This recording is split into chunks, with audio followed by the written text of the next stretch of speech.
Come on in, sit back and relax. You're listening to episode 171 of the WealthTech Today podcast. And I'm your host, Craig Iskowitz, the founder of Ezra Group Consulting. The content of this podcast is designed to share thought-provoking industry analysis, best practices, in-depth discussions, and lively conversations all around wealth management technology. This is the last episode of the year, so it must be our best of episode. We ran the numbers to find the top 10 most downloaded podcasts from this year, and we're thankful for all of you for spending so much time listening.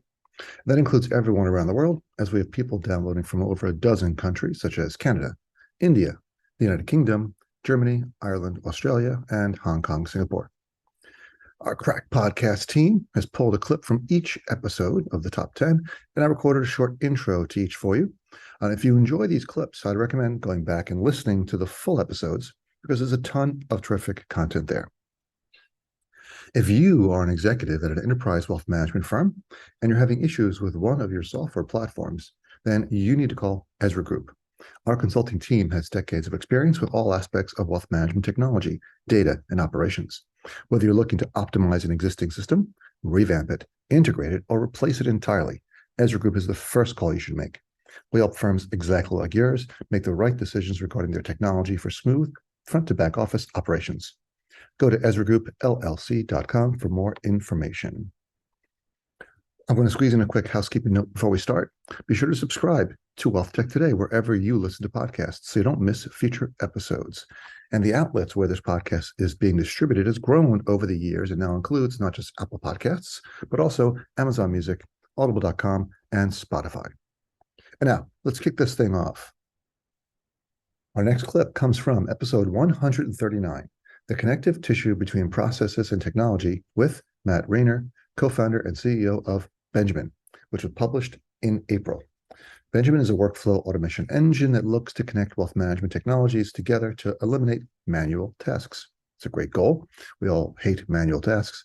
And their goal is to free up more time for financial advisors and their teams to be more productive. Now, here Matt is talking about building out their product and industry trends.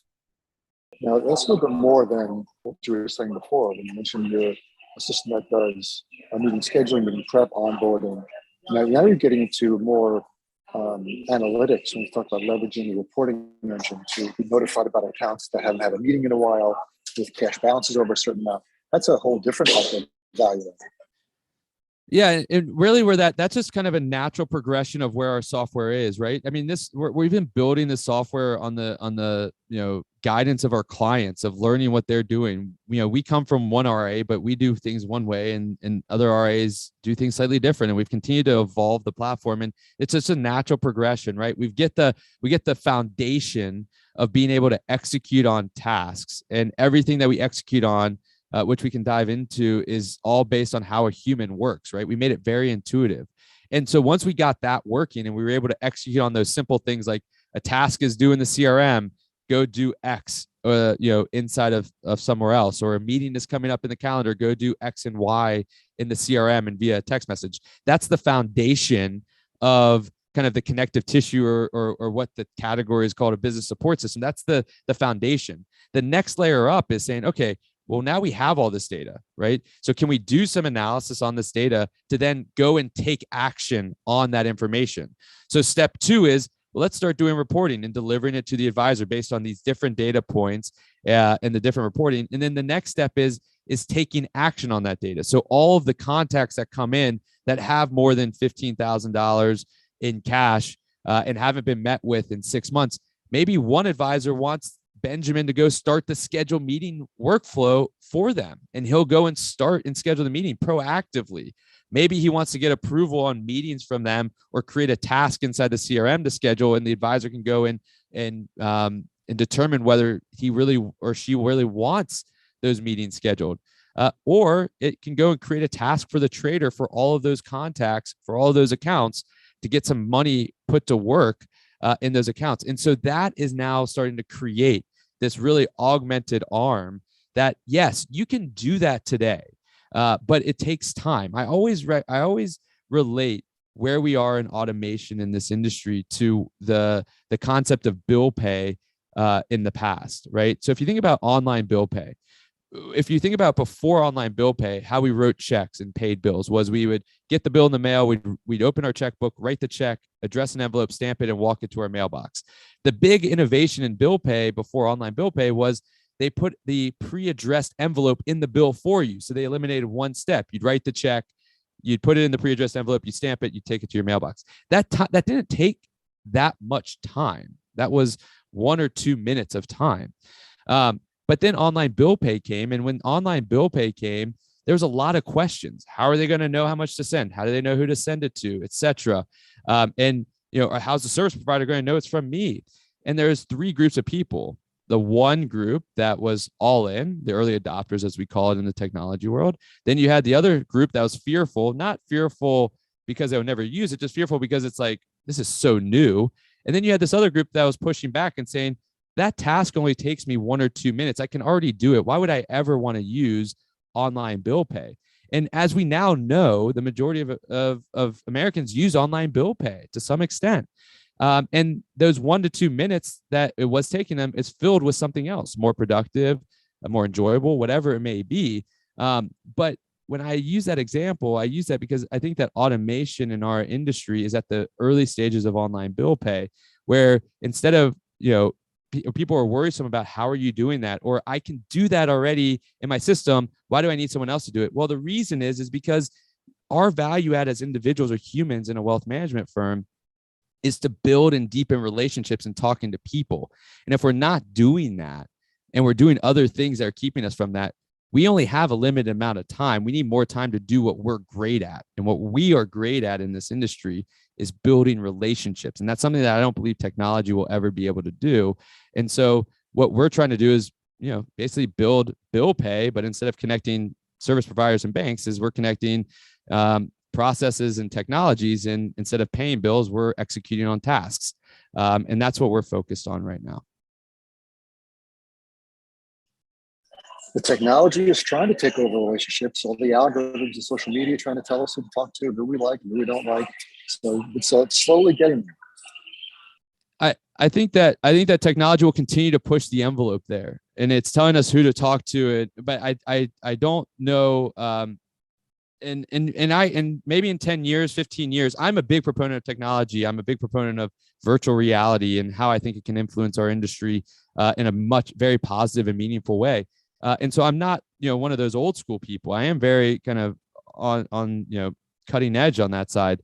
But the one thing that I still haven't seen, and we could come back 10, 15 years and it could say I was wrong, and that's fine, is I just don't believe that technology can get the EQ level that is needed to walk someone off the edge when they're about to sell their entire portfolio because of everything that's going on in the Middle East or geopolitically, or that the pandemic hits and they think everything's going to blow up. There is a personal relationship bond that is created, that is just the human brain having that human to human relationship that can't be taken over by technology. Technology will allow us to do that better, in my mind, be able to tell us who we need to talk to, who of our clients are sending emails with negative sentiment that we should probably call instead of email back. Some people that we should look to go in and finding as our prospects because they meet the criteria of all of our other clients. I think that a lot of that technology makes sense, but having that conversation with a client and helping them understand why they shouldn't buy the house today and maybe wait a year, and building that bond, I think that that's just going to be better, more well received, even to millennials by a human. Let's talk about industry trends. What are some of the trends you're seeing around the challenges that firms are running into and how they're struggling and overcoming these challenges?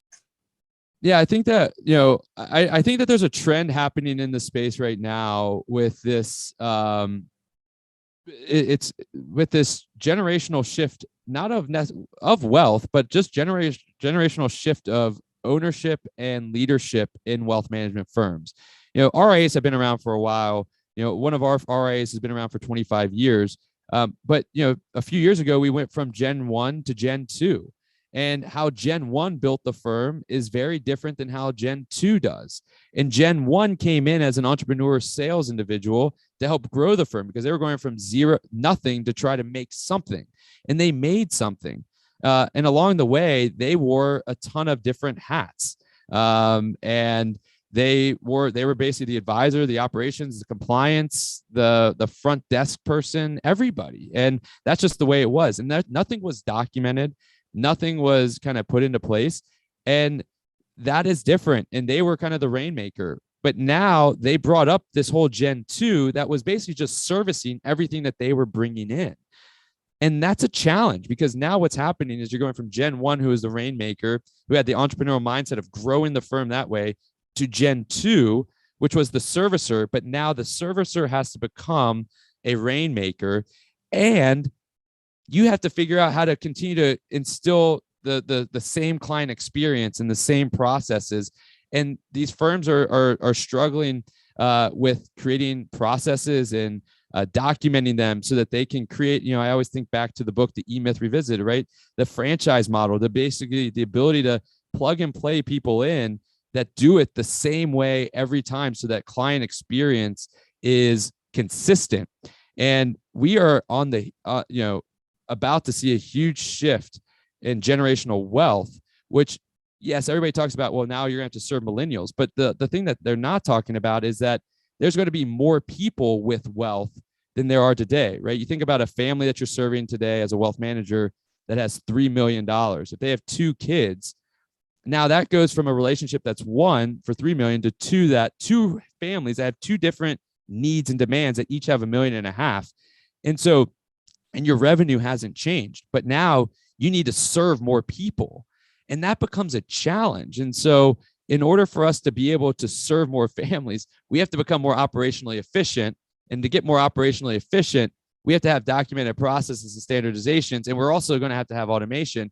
And so this trend is causing firms to really break. And I think that that's why there's that trend in M&A, because they can't necessarily grow. They don't have the infrastructure, the foundation, and they need scale to be able to offer more services to more clients. And they need more infrastructure, which some of these M&A firms, these aggregators and some of the PE firms already have built that allow them to plug and play. And so I think that trend is going to continue to happen for firms that aren't able to make that leap from Gen 1 to Gen 2 and operationalize their business. And I think that trend, I talked to a lot of private equity people as well, and I think it's still very early because people are going to start to see the strain that it puts on their people and somewhat of the stagnation in their growth because they're struggling to keep the consistent client experience without that infrastructure and that the loss of that entrepreneur who was the rainmaker. Our next clip is taken from episode 157, Don't Go Broke, How to Keep Vendors in Line, with Jason Albino, Chief Compliance Officer at Grove Point Financial, a broker-dealer headquartered in Rockville, Maryland. This episode was originally published back in September. In this clip, Jason is sharing tips about vetting software vendors, which is a task that we are experts at here in Ezra Group, so love hearing from other experts in the industry about how they vet software vendors. In many firms, the assistants use the technology much more than the advisors do. Yep. And more important that it works for them than for the advisors. Yep. Okay, so finishing up this topic of criteria for buying decisions, can you talk about doing your homework and vetting? How much of that do you do, and how important is it? Yeah, it's critically important, right? So again, it's not a committee approach, right? It's not death by committee, but we do have a part of the process is sort of getting that committee, getting everything out on the table. So that in that committee is where all of that vetting happens, right? You gather information on what vendors are out there and whether or not there are 2 vendors out there or 100 vendors out there. that may have a solution for you, you obviously have to start somewhere, right? So you get down to your few vendors, and then you figure out, well, is what functionality do we really need? Again, keeping your eyes on the ball of what is our actual goal that we're trying to achieve with this technology. And then once you identify that and what your resources are, both human and financially, then you can really get into the decision-making part of it. And at that point, generally, we'll take that back with the executive team and figure out, depending on what area, it might warrant sitting on a few demos or whatever it is. But then we sort of bring that back to the executive team and come to final decision-making on what the right course of action is. Excellent. So moving to the next topic, when you're picking software, there's you could break it down to two different categories. One is upgrading an existing platform or application and just replacing it. Another one is new. So you're bringing in a new application in an area you may never had before. Can you talk about the difference between those two categories? Yeah, I tend to be a buy versus build type of person. So we are frequently approached by current vendors to sort of take a look at their latest release, right? Maybe they've got 2 releases a year, maybe they've got more, maybe they've got annual releases, but you really have to work into your process whether or not, just a way to assess whether or not in any given quarter or on any given semi-annual basis, are you going to sort of accept or pursue an upgrade to a system? And you can go broke if you take every new fancy bell and whistle that a vendor sends your way onto an existing system. So you've got to have some rationality to that, but you have to balance that with really the first thing I said in this is you don't want to wait until it's too late. Right. So we work when a new release comes out, we work that through our technology governance committee and really assess whether or not it's even worth bringing to it. But if we do, whether or not we have the budget, the staff and the strategic sort of will to implement that. When it comes to really implementing a brand new technology, that tends to be a bit more impactful. Right. There are training needs that come out of that sort of thing because no one's familiar with the system. There may be large upfront costs where even though there may be a lot of work in an upgrade, generally they're not going to be as expensive to do as it will be to really just install a system from scratch. A new system is an unknown entity, right? You might decide that this is the best thing since sliced bread. And then when it comes to actual, getting it in the door and getting it launched, it doesn't do all the things that you wanted. So you have to ask all the right questions with new technology, questions that a lot of times with existing technology or upgrades are generally already answered. And I think it's really riskier to implement new technology because again, it's an unknown quantity and there are some surprises that can come out of it that generally you're not going to see with an upgrade. Yeah, we've upgraded. We have a system through a vendor called FIS, our sort of supervision system, and we do a lot of compliance work using that system as well. It's very data intensive. And we ask it to do some pretty big lifts, and there's a lot of work that goes into it. But we just are in the middle of an enhancement right now. Technically, it's just an enhancement, but we hadn't upgraded it for 5 or 6 years, and so it's a major enhancement. That's a 6 to 9 month project. So there's still maybe a lot of work with an enhancement, but I still generally see it as a little less risk because at least you know what you're dealing with as opposed to really bringing on a completely new technology. Our next clip comes from episode 129, Garbage In, Garbage Out. Get Your Data in Good Order with John Makiewicz, Advise On, and was published back in February. In this clip, John talks about the difficulties in consolidating data from multiple systems, especially when one or more are installed locally. I was definitely surprised to hear how many firms still have locally installed software. It makes it much more complicated. Also, John talks about some best practices around data when you're moving data between different systems, and some tips for migrating it. So very useful information. Take a listen. So back to best practices. You mentioned checking your data is in good order, giving a very complex example, and consolidating from multiple systems. What about saving data locally? Is there any recommendations you have around that? Yeah, so your legacy systems, I mean, there's still a ton of firms using Portfolio Center as an example. That's a local install.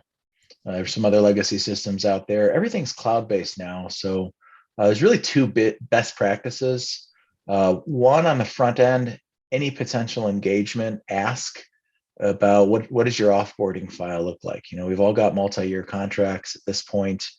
I want to leave in 3 years. What do you provide me on the back end? I'd ask that question. I'd get the answer in writing. Make sure that you have everything buttoned up there and you understand the implications. You usually when you're shopping 2 or 3 different providers. Ask them all the same question. Get the answer. See who will explain it to you in detail. Because we all have the same challenge when migrating. A vendor A produces an offboarding file. The new vendor B, they have to figure out how to work with it. Vendor A is not going to help them. So standard offboarding file, it needs to be translated into the new system. You need to be able to get the full history, and you need to have a smooth process. So understanding what that looks like on the back end is important. Secondly, and maybe even more important, in the instance that vendor B cannot work with vendor A's data or will not work with vendor A's data, most firms do have the ability to directly download their source data.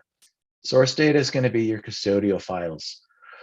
So it's like buying an insurance policy on your performance history almost. Save your files. Every vendor is working with the same source data.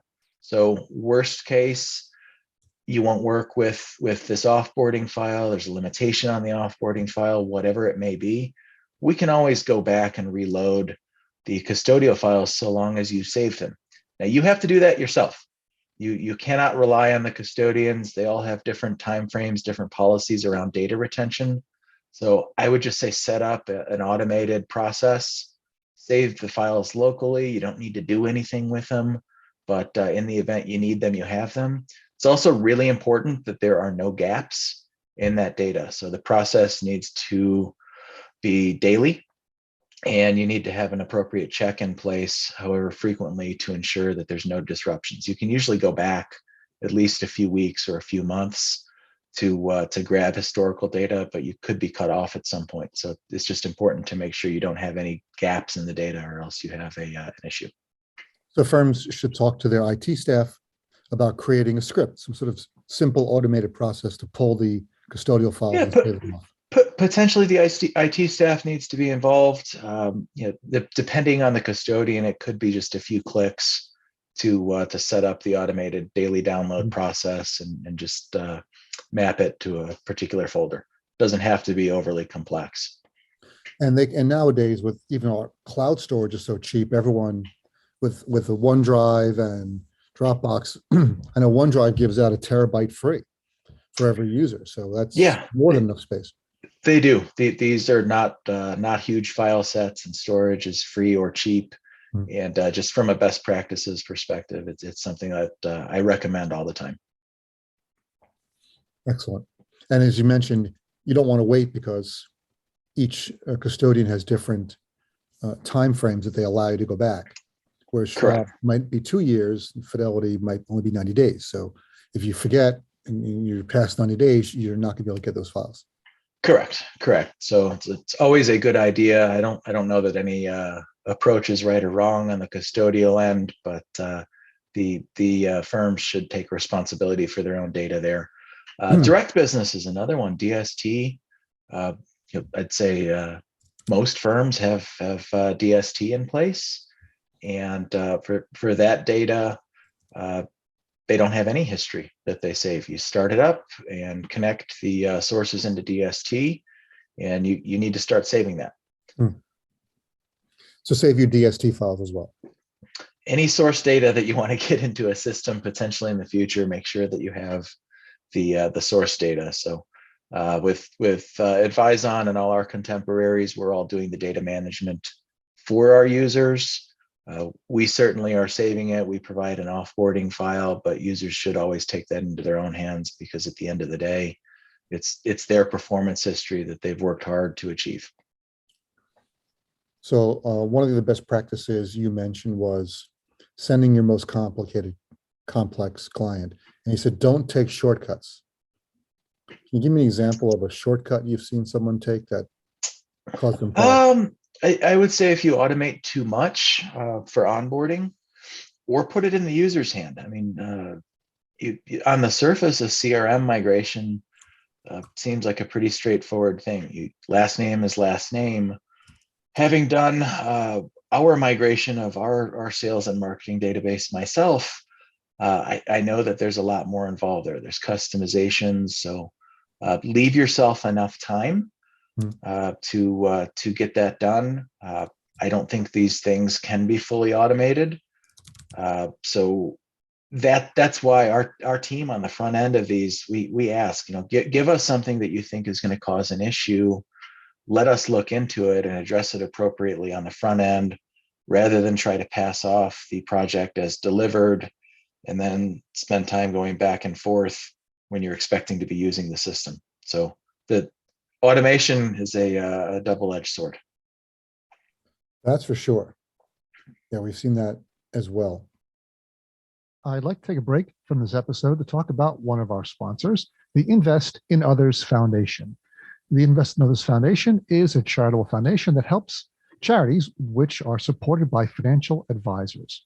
So if you know a financial advisor that supports a charity either in the US or abroad, you can submit his or her name to the Invest in Others Foundation to one of their programs, and they can be awarded money for their charity. The Invest in Others Foundation is running one of their programs right now called Grants for Good. The application deadline is next week, January 24th. So please submit your financial advisor, as you know, for this grant. I think they're awarding up to $100,000 in grants to a number of charities. So any person who works in the financial services ecosystem is eligible to apply on behalf of a nonprofit. Applications must be active, currently volunteering with the nonprofit, and you just fill out the form online, and you get a chance to get some money for these nonprofits. I've been honored to be a judge in some of these programs, and it's really tough. We have to look at 10 different charities and decide, and their advisors who help them, and decide which ones to get the money. It's really hard. So the more money that you donate to Invest in Others, the more of these grants we can give. It makes it easier for us to pick, because we'll have more money to spread around. So please go to the Invest in Others Foundation, investinothers.org on the web. You can learn more about them. Thanks. Another best practice you had mentioned earlier was contract terms. Know your contract terms. Why is that important? A few things. One is you could see an auto renewal of a contract. We don't do that in most cases. I think a heads up is appropriate on a contract renewal. If you're going to hold someone to a contract, give them a heads up if they do want to make a change. Not everyone shares my opinion on that. So I think if firms know my contract is up in July of 2022, and there is some reason to shop around, even if it's just staying current with the different technology offerings out there. We're all evolving quickly, which is great for the industry, but I think there's potential that there's some really cool stuff going on that just doesn't get looked at. So if you know your contract terms, you can say, I'm every year, I'm going to take a look 6 months out for my contract renewal, 12 months out for my contract renewal. That way, if I do want to make a change, I have time to evaluate. Vendor has time to do their migration process. Those could vary on how long they take. So you leave some time there. And then you have a really smooth process, comfortable, no fire drill in getting the new system implemented. So all starts with knowing the contract. What you asked about horror stories earlier.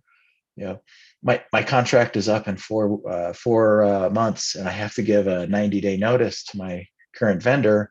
If that need is urgent and not an option, you do end up working on compressed time frame and have a bit of a fire drill to get things implemented. So it's pretty easily avoidable if you know your contract terms. You don't want to do that. Trust me. We've seen enough conversions of firms of all different sizes. We've been through it, and you do what you can to accommodate, but sometimes you just can't in a 1 month time frame get everybody's data moved over. What we found is even with the largest broker dealers, they underestimate the complexity and the amount of time it takes for conversion. It always costs more than they think, and it always takes longer than they think, and they always cut it too close. So even if they do, well, we have 6 months till our contract's up, even that is, you had mentioned the size of the firm is very important. Maybe for a firm that's under $1 billion in AUM, 6 months or less could be doable. But over $1 billion, you're talking 9 to 12, or if you're 5 billion or more, it's even longer because of all the complexities, the different types of data you have. You might have more custodial files, you might have more advisors and more staff that need to be trained. So it's never going to be as easy as they think. Absolutely, the training piece is important to take into account too. That's something that we do well with, but ultimately you have to have the buy-in, the engagement from your client on that to bring the advisors in to ensure that they do get trained appropriately before the incumbent system's cut off. And the problem we see is that you'll get a contract and no one charges list price when you get a contract. So they may have a list price of X dollars and your contract says X minus 20%, X minus 50%. Well, once that contract's up, you revert to the list price. So if you don't get it done in time and you go over the end of the contract, you are now in a bonus period for the vendor. So they're now charging you full rack rate, and you're paying the other vendor. You're paying 2 vendors now. So that depends on the vendor. I don't believe in that sort of thing. So we don't have that. You guys are nice. Well, you play nice in the sandbox. Yes, you're going to get burned a time or two, but in the long run, it's going to work out to your benefit. You're going to have happy clients. I don't believe in these types of negotiations where one person wins and the other loses. So that sort of stuff doesn't need to be there. Glad to hear that. But again, just a warning to any firms, large and small, don't wait till the end to don't time it where you're going to cut over the last day of the contract. The more time you give yourself, the more relaxed the whole process is at the end of the day. Give yourself some slippage. Cool. So let's talk more about. So we did best practices. We got a couple of some really great advice there. Let's talk about. So what about firms now? Wealth management firms now that we've all got client data, we've all got data we have to manage. What are some things that you would ask a firm to, during your discovery process, that you would ask to understand, are they really managing their data well? Yeah, really 3 things. Our sales team, I think we average 13, 14 years of experience. So some of this can just kind of be, based on experience, some of the things that we hear in the evaluation phase. Once we move it into our client onboarding team, they have also been doing this for a long time. So they ask more direct questions, of course. So it is going to be a very straightforward, have you been diligently reconciling your custodial data into your reporting system? Yes or no? Secondly, CRM, like I said earlier, they usually are going to have a good idea if they have some sort of outstanding cleanup project that maybe they've put off. And the bigger thing when we look at these migrations that we'll ask is, have you migrated systems previously? Who handled it? How did they handle it? We have a good idea on others' processes if it kind of aligns with how we see things. So we can try to get out in front of any potential issues that we would see upon delivery, just knowing, did you migrate? Who handled it? Did you do it yourself? Did you have a consultant working on it? Was it staff? Are they still on board? Did the vendor do most of it? And then, none of these projects are perfect. is an important thing to remember. So while they can be very smooth, if you give yourself enough time and really know what you're getting into, a good question to ask is, you've migrated, okay, what problems were surfaced? And that'll help us dig in on the front end of this. Again, these kind of kickoff calls on these projects go a long way to making sure that the experience is a good one for a new client. Why do you ask that question? Have you migrated a system in the past? Why is that important? Different vendors handle things differently. We've seen some, the automations I talked about earlier, those have been in play. Some systems going from vendor A to vendor B. It was a brand new project for vendor B. And maybe they handle it better now, but 5 years ago it was brand new to them. So we have a pretty good sense of where things stood at any given point in time. So some of those questions can help us just, maybe we need to pull a different report to validate the data, as an example, than we might on a standard migration. So we get into a lot of specific situations there. Just again, we want to provide a smooth experience and ensure that the data is clean on the other side. So when you asked them about migrating systems, and you said, did you do it yourself or was it a consultant? Why does that matter, whether they did it themselves or they outsourced it? Yeah, it's a great question. So a consultant, typically, you're a consultant, you get paid for this sort of thing.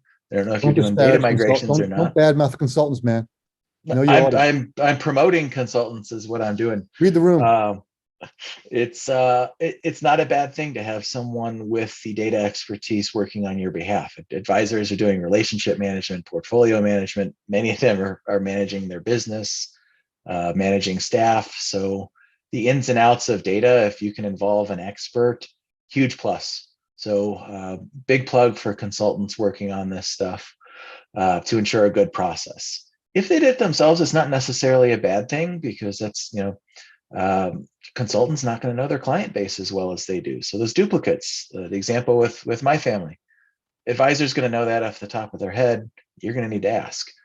So pluses and minuses to it. I think we do get a good sense of those that are really tech savvy and those that aren't, and that's okay. We're here to help. But people that are really tech savvy, it is probably going to be a smoother migration process if they handled everything on their own. That all makes sense. Working with many other vendors, as you guys do you have any advice for other vendors that would help reduce complexity, increase the consistency of data, and lower the overall cost of managing client data? Yeah, really three things I would point to there. One is go above and beyond where you can. Do it on the front end. It's going to serve you well in the long run. The worst thing you can have is people questioning their data after it's been migrated. They no longer have access to the system, or they don't have confidence, so they have to keep extending their incumbent provider. Not everybody's super flexible about that. So we'll go above and beyond on the front end, asking those questions, ensuring the right fit, ensuring that it's going to be a smooth process to the extent we can, because the it front really end makes of the implementation process, not the front end of your system. Correct. Well, it starts with evaluation, not just implementation. So asking good questions during the sales process is a starting point. We don't have to take any and all comers if they're not the right fit. So we want to ensure it's going to be a great experience. The implementation process, the onboarding process, we're going above and beyond there to ensure that data integrity. You don't want to lose the confidence of a firm on the front end, because then you get a lot of questions down the road. You could see the client just decide, I'm going to extend my incumbent until I'm comfortable here. So definitely want to take the extra time to ensure that everyone is comfortable on the front end. Data manipulation, I talked about earlier. You want to have some guardrails there. You have to be flexible, but the guardrails on security types being appropriate for the transaction types, have those two tightly tied together is an example of being able to limit it. Everybody has manual accounts that they need to enter and manage, but being able to say, okay, a stock holding has a very different set of transactions than private equity limited partnership accounting. So need to be able to do both and keep them siloed. And then automation, I mentioned it's a double-edged sword. Automate where possible, but have the error checking, the monitoring, flags that pop up to try to surface potential issues that you manually look into. Our next clip was pulled from episode 140, Automating Advisor Workflows with Anand Sheth, founder and CEO of Pulse 360. Pulse 360 is an application for automating the preparation, execution, and follow-up of client meetings. Everyone does client meetings, especially advisors. This software is really helpful at organizing everything around meetings, saves a lot of time. And Anand is talking in this clip about the efficiency gains from automating the delivery of tasks that come out of client meetings directly into advisor's CRM. Another thing I like about how you've designed the product is it separates, it creates a separation between the different roles at an RIA. So the advisors tend to spend more time in Pulse 360, whereas their staff winds up spending more time in the CRM. How does that improve efficiency? So when I was in the field and we used to use the CRM to put everything in, it made harder for the advisors to get mentally prepared for a client meeting, let's say it's coming up, because now they're jumping into the CRM and reading perhaps some operational notes that really doesn't have an impact on what they need to be looking for, right? So now advisors have a separate method of using Pulse to email out the clients, and it's actual advice that they're delivering to the clients. So it's very, very relevant.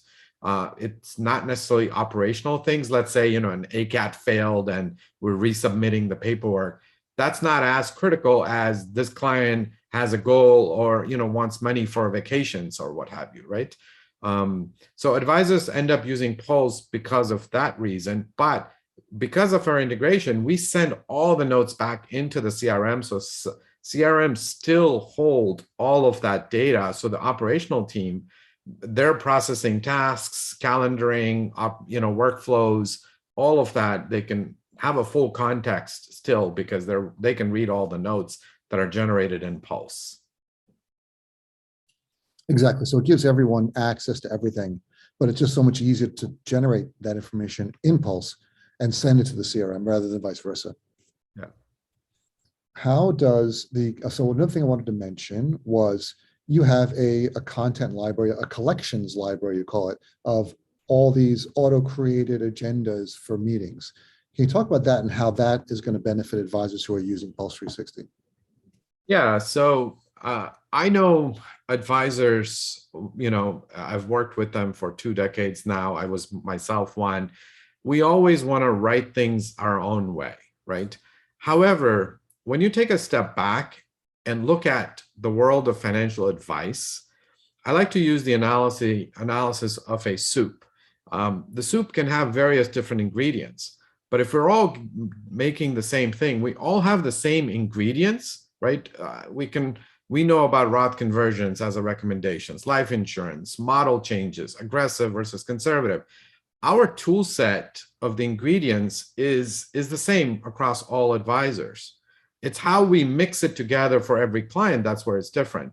So that was kind of the idea. Is look, our advice and recommendations, if we add it into the library and bring a content library up, that becomes an asset for the advisor. It can use the advisor's own way of saying things, and then the rest of the team can now start typing or using the existing content and just personalizing and customizing where you need to. I mean, looking at an example of a Roth conversion, I always say to advisors, how many different ways can you recommend a Roth conversion, right? Why are we typing that from scratch every time, right? That's just an enormous waste of time and mental energy that, hey, type it up once, get it just right, get the wording right, save it for posterity and reuse it across different clients and just change out what needs to change out. which is way better than saving a Word doc, because then you've got to go in, open it up, do a search and replace, make sure you did it all right. Whereas Pulse Yeah. 360 builds it dynamically each time, and it's always correct.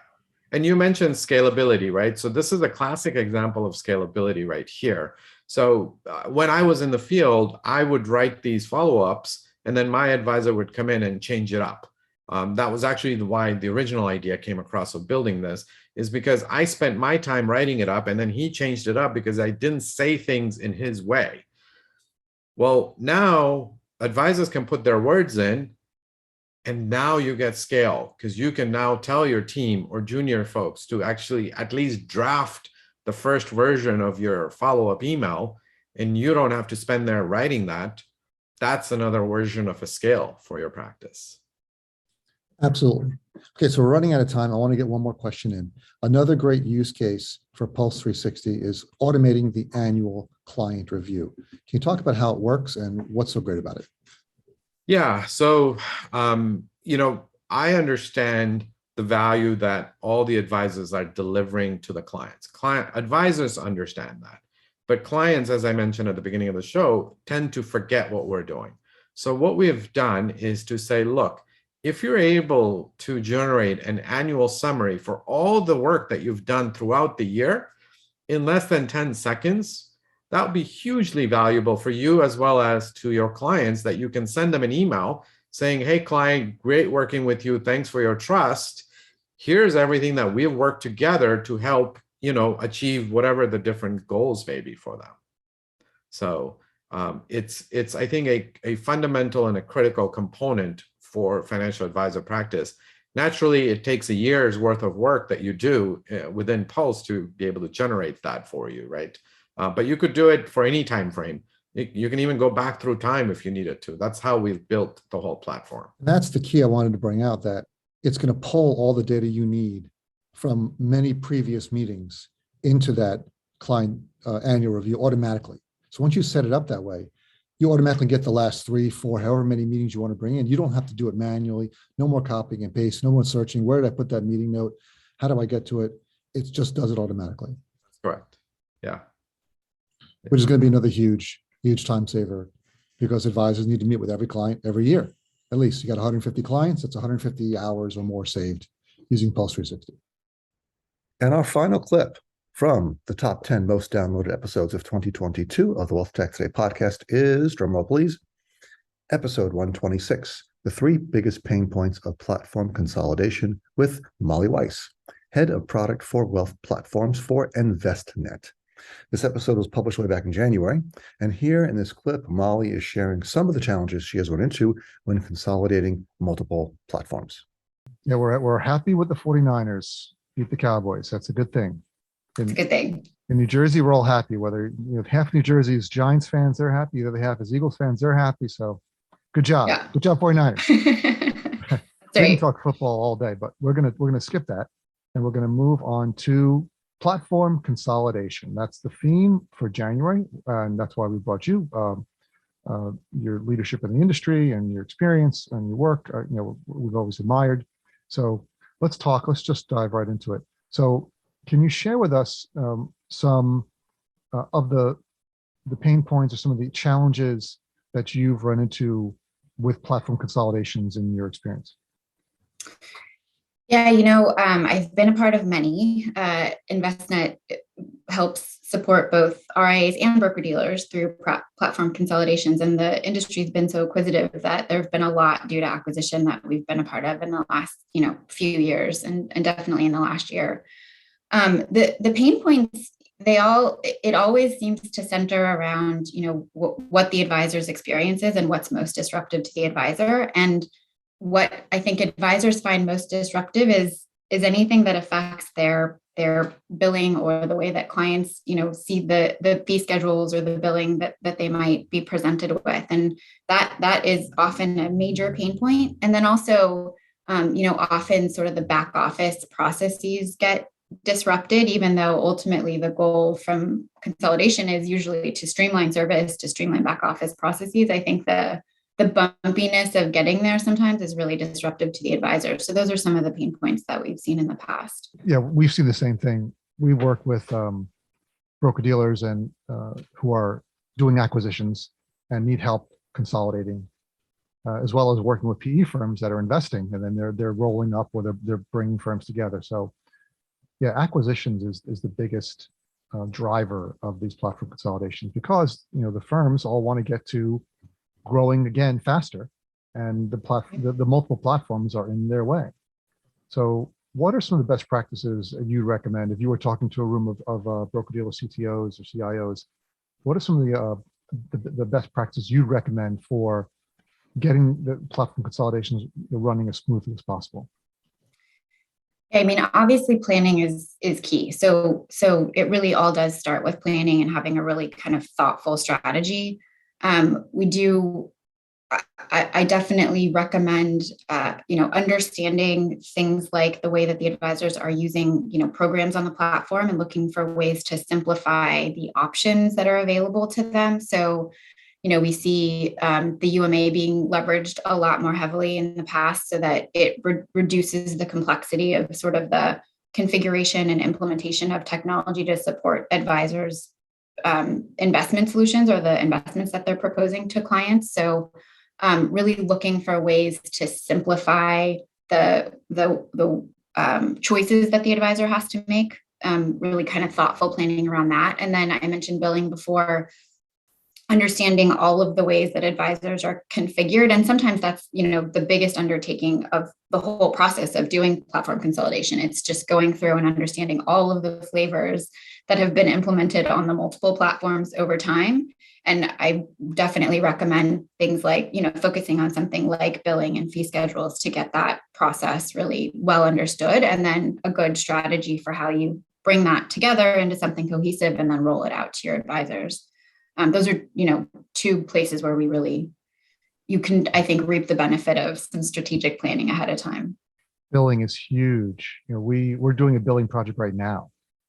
And what's funny is that, as you mentioned, they need to investigate all the different ways they're billing.